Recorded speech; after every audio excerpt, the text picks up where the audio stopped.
The sun blazed over a sleepy cul-de-sac, painting the lawns in golden hues. Sarah, a tired mom, pulled her SUV into her driveway, arms loaded with grocery bags, milk, apples, peanut butter for her son's sandwiches. It was supposed to be a routine Wednesday, where nothing happened. But as she stepped onto the pavement, a sharp voice sliced through the quiet. "Your car's too close to the curb." Sarah spun around, startled. There stood Karen, a wiry woman in a beige HOA vest, her phone already recording like a weapon. "This is our driveway," Sarah said, clutching her bags. "No signs, no red paint. We've parked here forever." Karen's eyes didn't flicker. "It violates HOA Rule 4.1.3. Notices were mailed. Sarah frowned. There'd been no notices, but arguing with Karen felt like shouting at a wall. Before she could respond, a white van with the HOA logo screeched to a stop. Out stepped Tom, a burly man with mirrored sunglasses and a clipboard, his voice dripping with false warmth. "Let's settle this amicably, ma'am." "Step into the van for a quick chat, 5 minutes tops." Sarah's gut twisted. Something felt off, but HOA disputes could spiral, fines, liens, threats. She just wanted it over. "Let me drop these inside," she said, turning toward the house. "No need," Karen snapped, her tone icy. Tom edged closer, his voice low. "Cooperation's best." It wasn't a threat, but it wasn't not one either. Reluctantly, Sarah climbed into the van's passenger seat. The door slammed shut. Click. She grabbed the handle, locked. Her heart raced as she yanked it again. Nothing. Outside, Karen kept filming, and Tom tapped away on a tablet, ignoring her. Upstairs, Mark, Sarah's husband, was slicing cucumbers when he glanced out the kitchen window. His blood ran cold. Sarah was in the van, her palms slamming the glass, her face pale, lips moving in a silent scream. Dropping the knife, he sprinted outside, barefoot, shouting, "Let her out!" Tom turned slowly, raising a hand like a cop. "She entered voluntarily, sir. We're processing a violation." Mark lunged for the door, locked door. "She's trapped!"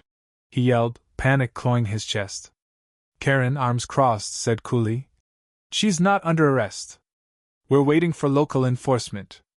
Protocol." Inside, Sarah's movements grew frantic, her fists pounding the window in the sweltering heat. The van was a metal oven, no air, no open windows, just her muffled cries. Then, a small voice cut through. "Why won't they let her out?" Mark turned. There stood Ethan, their 12-year-old son, barefoot in a faded t-shirt, his fists clenched, eyes locked on the van. Mark opened his mouth, but no words came. What could he say?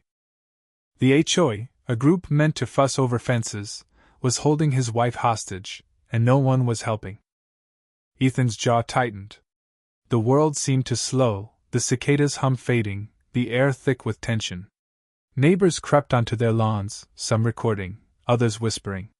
Mark reached for his phone to call 911, but Ethan was already moving, walking, not running, toward the van with a chilling calm. 15 minutes had passed. Sarah's fists were raw, her voice hoarse from shouting. Mark paced, helpless, as a police car finally rolled up. No sirens, just 2 officers strolling out like they were checking a parking ticket. "They've got my wife locked in there," Mark pleaded. "She's overheating." One officer nodded, then walked over to Karen and Tom, chatting casually as if discussing the weather. Mark's jaw dropped. The officer returned, shrugging. "She entered voluntarily. No crime here. It's a civil matter. She's begging to get out," Mark shouted, pointing at Sarah's silhouette, still pounding the glass. The officer glanced, then shrugged again. "We'll file a report, but we can't force entry." Mark stood frozen, the world tilting. Ethan, still standing in the grass, whispered, "Are we just doing nothing?" Then Ethan moved. His steps were deliberate, his face unreadable, not angry, not scared, just focused. He reached the van's side door, gripped the handle, and pulled. Nothing. He pulled again. Still locked. Mark stepped forward, hand outstretched, but stopped. This wasn't a tantrum. It was something primal. Ethan planted his feet, let out a guttural scream, and yanked with every ounce of his strength.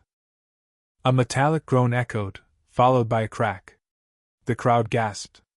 On the third pull, the door tore free, hinges shrieking as it crashed onto the driveway, skidding across the pavement. Heat poured out like a furnace blast. Sarah stumbled forward, gasping, her legs buckling. Mark caught her, her skin scorching, her shirt soaked.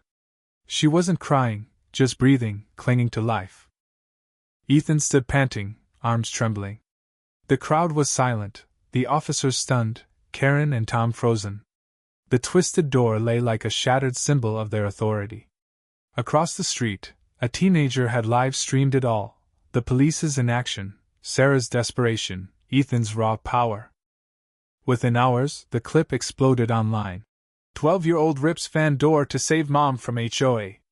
Reddit raged, TikTok stitched, and news outlets scrambled. By nightfall, Sarah sat on the couch, a blanket around her shaking shoulders. Mark held her, haunted by her trapped silhouette. Ethan, curled in an armchair, was quiet, exhausted, his eyes older than his years. "Are you okay?" Mark asked softly. Ethan shrugged. "I just didn't want her to be alone." That simple truth hit harder than the viral video. Public fury ignited. The HOA's cold indifference, locking a woman in a 95 degrees Fahrenheit van, sparked outrage. Stories flooded in, fines for garden gnomes, threats over lemonade stands, citations for wrong paint shades. Legal experts called it unlawful detainment. 3 days later, the police announced an investigation, and Karen and Tom were suspended. HOA meetings, once empty, overflowed with residents clutching years of grievances. 3 months later, a packed courthouse buzzed with tension. Journalists crammed the rows, cameras waited outside, and signs read, "HOAs aren't above the law." Sarah, still haunted, gripped Mark's hand.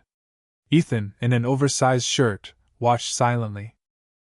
The DA played the video, Karen locking the door, Sarah's desperate pounding, Ethan's earth-shaking act. The jury gasped. Karen and Tom's defense policy, miscommunication, fell flat. Guilty.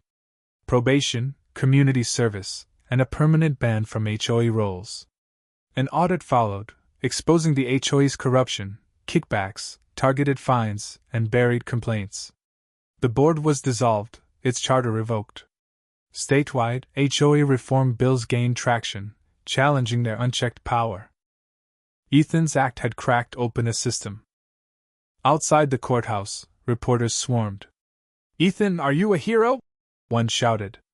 He looked at his shoes, then the sky. "I didn't mean to be strong," he said softly. "I just didn't want Mom to be scared." The crowd hushed. That clip spread faster than the first, a raw, human truth cutting through the noise. Life settled, but scars remained. Sarah gardened again, fighting nightmares. Mark took a local job, haunted by how fast normalcy could shatter. Ethan was still Ethan, messy room, forgotten chores, but his eyes held a quiet strength. In their garage hung the mangled van door, not a trophy, but a reminder: ordinary people can break unjust systems. This wasn't just a story of a boy's strength. It was a wake-up call. When rules choke humanity, when authority ignores cries, someone, maybe a child, will tear the cage apart. So, what do you think? Was Ethan's act pure love or reckless defiance? Should HOAs have such power? Drop your thoughts in the comments. We want to hear your take on this fiery clash of love, rules, and rebellion. Hit that like button, share this story, and let's spark a debate.